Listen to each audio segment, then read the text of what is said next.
नमस्कार दोस्तों। आज हम बात करेंगे हनुमान जी के उस रहस्यमयी पंचमुखी स्वरूप की जिसे देखकर स्वयं देवता भी चकित रह गए थे। और साथ ही जानेंगे वो रोमांचक कहानी जब हनुमान जी ने राम और लक्ष्मण को पाताल लोक के चंगुल से बचाया था। ये कहानी उतनी ही गुप्त है जितनी कि तंत्र साधना के रहस्य। तो कमर कस लीजिए, क्योंकि हम चल रहे हैं पाताल लोक की उस अंधेरी गली में जहां से लौटना आसान नहीं। राम रावण का युद्ध अपने अंतिम चरण में था। लंका जल चुकी थी, कुंभकर्ण मारा जा चुका था और मेघनाद भी स्वर्ग लोक पहुंच चुका था। रावण अब लगभग अकेला पड़ गया था। हारते हारते उसकी आंखों में एक जुनूनी आग भड़की। उसने सोचा, अब वो सबसे बड़ा हथियार इस्तेमाल करूंगा जिसके बारे में किसी को पता भी नहीं। और उसने पुकारा अपने सबसे रहस्यमयी भाई अहिरावण को। अहिरावण कोई साधारण योद्धा नहीं था, वो पाताल लोक का सम्राट था, तंत्र मंत्र का धनी और देवी महामाया का सबसे शक्तिशाली उपासक।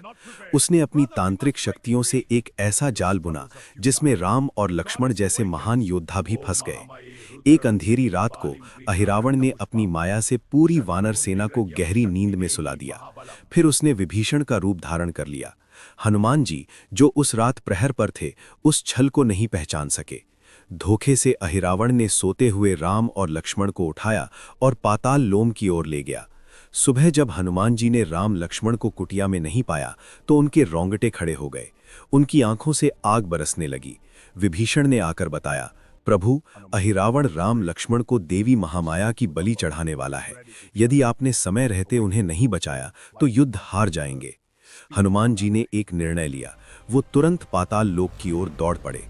पाताल लोक 7 तलों में बटा हुआ है: अतल, वितल, सुतल, तलातल, महातल, रसातल और पाताल। ये स्थान नागों, दैत्यों और तांत्रिकों का गढ़ है। यहाँ सूर्य की किरणें नहीं पहुँचती, केवल मणियों की रोशनी होती है। हनुमान जी ने जैसे ही पाताल के द्वार पर कदम रखा, वहां एक अजीब प्रहरी मिला, आधा शरीर वानर का, आधा मगरमच्छ का। उस प्रहरी का नाम था मकरध्वज, और चौंकाने वाली बात यह थी कि वो हनुमान जी का ही पुत्र था। मछली से उत्पन्न होने के कारण उसका नाम मकरध्वज पड़ा। हनुमान जी ने उसे युद्ध में हराया और बांध दिया। फिर सीधे अहिरावण के महल में घुस गए। महल के भीतर का दृश्य भयानक था। चारों ओर मानव खोपड़ियां, जलती हुई हवन कुंड और काली मां की विकराल मूर्तियां। अहिरावण राम और लक्ष्मण को देवी महामाया की बलि चढ़ाने की तैयारी कर रहा था। हनुमान जी छिपकर सुन रहे थे।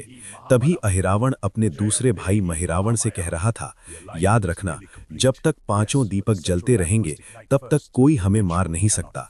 ये 5 दिशाओं